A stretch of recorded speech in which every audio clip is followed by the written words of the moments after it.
අපි කතාවට කියනවා අපේ දෛවයට පිටුපාන්න අපිට බැහැ කියලා. ඒත් එහෙම හිතන මිනිස්සු අතරේ ඉන්නවා දෛවයේ පෑන අතට අරගෙන තමන්ගෙම දෛවය ලියාගන්න මිනිස්සු. රෂීඩ් අයත් වෙන්නේ අන්න ඒ පුංචි කොටසට. රෂීඩ්ගේ කතාවෙන් අපිට ගන්න පුළුවන් ආදර්ශ නම් ගොඩාක් තියෙනවා. ඔහුටත් ඕන ඔහුගේ කතාව තුළින් මිනිස්සු දිරිමත් කරන්න. ඔහුගේ භාෂාවෙන් කියනවා නම් තමන්ගේ මහන්සියෙන් ගේමක් ගහලා උඩට එන්න ඕන නම් ඒක ඕන කෙනෙක්ට කරන්න පුළුවන්. රෂීඩ්ගේ ගේම පටන් ගන්න පිටකොටුවේ. හරියටම මෙතනින්. අපි රෂීඩ්ගේ කතාව අහලා බලමු. Rashid, the mic is yours. Tell us your story.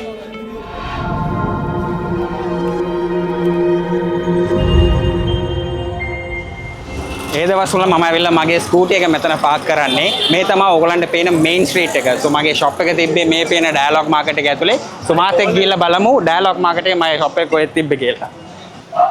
සෝ මෙතන ඕගලන්ට බලන්න පුළුවන් සාමාන්‍යයෙන් ෆැෂන් ෂොප්ස් ගොඩක් තියෙනවා, ෂූ ෂොප්ස් තියෙනවා. සෝ ඕනෑම ෆැෂන් රිටේල් සම්බන්ධව මෙතන ගොඩක් ෂොප්ස් තියෙනවා. සෝ මෙතන තිබ්බ මගේ ෂොප් එකත් මම පෙන්නන්නම්. සෝ මේක තමයි බෙස්ට් ට්‍රෙන්ඩ්ස් කියන ෂොප් එක. කලින් තිබ්බ ෂොප් එක මේක තමයි. සෝ සාමාන්‍යයෙන් මෙතන තමයි මම වාඩි වෙලා මේ ස්ටූල් එකේ වාඩි වෙලා අර පැත්ත බලාගෙන කවුරු හරි මගේ කඩේ හොයාගෙන එයිද කියලා බෙස්ට් ෆ්‍රෙන්ඩ්ස් එකෙන් හොයාගෙන එයිද කියලා මෙතන වාඩි වෙලා එන කස්ටමර්ස්ලා නිකන් හරි නම කියයිද කියලා බලාගෙන ඉන්න වෙලාවන් තමයි මේ වගේ තමයි ඉඳලා බලන් ඉන්නේ. නෑ මේක නෙමෙයි මගේ පළවෙනි බිස්නස් එක. මගේ පළවෙනි බිස්නස් එක ඇවිල්ලා කුරියර් බිස්නස් එකක්. ඒක ඇක්චුවලි ලංකාවේ ඇතුලේ පාසල් බෙදා හැරීම් කරන බිස්නස් එකක්. ඒක මම පටන් ගත්තේ දෙමටගොඩ. බට් ඒ බිස්නස් එක ඇක්චුවලි වර්ක් අවුට් උනේ නැහැ. ඒක ෆේල් වුණා. බට් මම ඒ බිස්නස් එකෙන් ගත්තු එක්ස්පීරියන්ස් එකෙන් තමයි මගේ පිටකොටුවේ තියෙන බිස්නස් එක මම පටන් ගත්තේ. දැනටමත් මම ඒ පාරෙන් යද්දී ඒ බිල්ඩින්ග දකින්නකොට මගේ පරණ මෙමරීස් එක මම බිස්නස් එක ස්ටාර්ට් කරපු විදිය මට හැමතිස්සෙම මතක් වෙනවා. ඒක චූටි බිල්ඩින්ගක්. ලයික් ඒක තිබ්බේ ෆස්ට් ෆ්ලෝ එකේ. ඒකට යන පාරත් චූටි නිකන් පොඩි ස්ටෑර්කේස් එකකින් තමයි උඩට යන්න තියෙන්නේ. So අනිවාර්යයෙන්ම එතනින් යනකොට අනිවාර්යයෙන්ම මගේ මෙමරීස් ටික රිවැම්ප් වෙනවා හැමතිස්සෙම. Now my main shop is at Liberty Plaza. මේ shop එක. ඒ වගේම මට තව shops දෙකකුත් තියෙනවා. එකක් දෙහිවල අනිත් එක ඇවිල්ලා නුගේගොඩ. So මම Liberty Plaza එකට ආවේ මම හිතන්නේ chance එකකින්.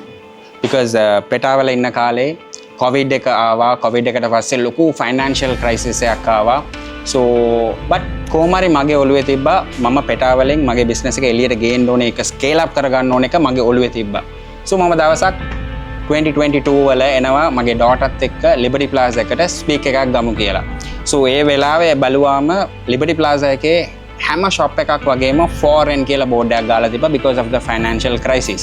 So ඒ වෙලාවේ මම පොඩි රෝමක් ගන්නවා ඩෝටර්ත් එක්ක බලනවා සමහර කඩ ටිකක් තිබ්බා මට හිතට ඇල්ලුවා. So එක කඩේක තිබ්බ නම්බර එකක්. So මම කෝල් කරලා බලනවා අනිත් පැත්තෙන් ආන්සර් කරපු එක්කෙනා කියනවා විනාඩි 5ක් දෙන්න මම ඔතට එන්නම් සර් කියලා. So එයා ඇවිල්ලා ෂොප් එක ඕපන් කරලා මට එක්ස්ප්ලেইন කරලා කියනවා මෙතන බිස්නස් තිබ්බ කෙනෙක් මෙතන බිස්නස් කරන්න පුළුවන් කියලා. So මටත් පොඩි අයිඩියා එකක් එනවා හරි. So why not අපි පෙටා ඉඳලා Liberty Plaza එකට ඇවිල්ලා මේ දේ කරමු කියලා පොඩ්ඩක් ඔළුවට එනවා. but ඒ ඉන්ස්ටින්ක්ට් එක මම confidently මගේ ඔළුවට අරගෙන මම කියනවා යාට මං ගාව රුපියල් 10000යි තියෙන්නේ මම මේක ඇඩ්වාන්ස් එකක් විදිහට ඔයාලට දීලා යන්නම් because සමහර විට මම මේක දෙන්නේ නැතුව එළියට ගියා නම් මගේ මයින්ඩ් එක චේන්ජ් වෙන්න පුළුවන් but මම ඒ වෙලාවේ කොහොම හරි confidently යාට 10000 එක දීලා අයියා අපි මේකේ ඇග්‍රීමන්ට් එක ගහමු මේක කොහොම හරි බිල් කරලා මම කොහොම හරි ගේමක් ගන්නවායි කියලා මගේ ඔළුවේ තියාගත්තා because මට ඒ වෙලාවේදී අයිඩියා එකක් තිබුණේ නැහැ මම මේ කඩේ කොහොමද රීෆර්බ් කරන්න යන්නේ රෙනෝවේෂන් එකට කොච්චර කොස්ට් එකක් යනවද මේකට ස්ටොක්ස් පුරවන්න කොච්චරක් යනවද ඒ කිසිම දෙයක් ප්ලෑන් කරලා නෙමෙයි තිබ්බේ but මට කොන්ෆිඩන්ස් එක තිබ්බා මම මේක කොහොම හරි මගේ හිත හයියෙන් මම මේක කොහොම හරි ගොඩ දා ගන්නවයි කියලා so ඒ කොන්ෆිඩන්ස් එකෙන් ඒ විල් පවර් එකෙන් තමයි මම ලිබර්ටි ප්ලාසා එකට ඇවිල්ලා මේ ෂොප් එක ඕපන් කරන්නේ ඕගොල්ලෝ දැන් මාව නිකන් ලොකු පොරක් වගේ වීඩියෝස් කරන එක දැක්කට මම වීඩියෝස් කරන්න පටන් ගන්නේ පිටකොටුවෙන් මම කොහොමද පටන් ගන්න කිව්වොත් මම ඉස්සෙල්ලා මගේ ෆේස් එක නැත්නම් මගේ මූණ පෙන්වන්නේ නැහැ වීඩියෝස් වලට මට කොන්ෆිඩන්ට් එකක් තිබුණ නැහැ but මම ඉස්සෙල්ලා කොහොමද කරේ දන්නවද මම මගේ අතට මගේ ෂූස් ටික අරගෙන මම්ම ෆෝන් එක අතේ තියාගෙන ඒකට වොයිස් එක දීලා මේම කරකවලා තමයි ෂූස් ටික පෙන්නුවේ so මේක මම පටන් ගත්තේ මම කිව්වා වගේ පිටකොටුවේ ඉඳලා so හිමින් මගේ බිස්නස් එක මට තේරුණා මෙහෙම පෙන්නකොට පොඩි growth එකක් ආවා. so මම හිතුවා එහෙම්මම දැන් අතේ ඉඳලා මගේ මූණ පෙන්නන එකත් මම පටන් ගත්තා. so පළවෙනි වීඩියෝ එකේ මට එච්චර confidence තිබුණේ නැහැ. මට බයක් තිබ්බා මිනිස්සු කොහොම මේක ගනීද කියලා, මට මොන වගේ ප්‍රතිචාරයක් එයිද කියලා. but මං ඒකේ ඔළුවේ දාගත්තේ නැහැ. මම මේ ගමන කොහොම හරි යනවයි කියන එක තමයි මගේ තිබ්බේ. so මම මගේ කැමරා ෆී එක නැති කරගෙන කොහොම හරි කැමරා එකට ඉස්සරහට ඇවිල්ලා මගේ වීඩියෝස් ටික කරන්න පටන් ගත්තා. actually මට ඒකෙන් හොඳ response එකක් තමයි ආවේ. මං full මගේ ෆේස් එක දාලා වීඩියෝ එක කරන්න පටන් ගත්තට පස්සේ මගේ බිස්නස් එකේ හොඳ growth එකක් මට බලා ගන්න පුළුවන් වුණා. yes මම imported shoes උත් කරනවා. ඒ වගේම මගේම own brand එකක් මම දැන් build කරලා තියෙන්නේ. so මගේ brand එකේ නම තමයි Liberté. so Liberté is a French word. ඒකේ meaning එක තමයි freedom. freedom කියන්නේ නිදහස. so මගේ මේ journey එකේ මට නිදහසේ මට certain decisions ගන්න පුළුවන් වුණා.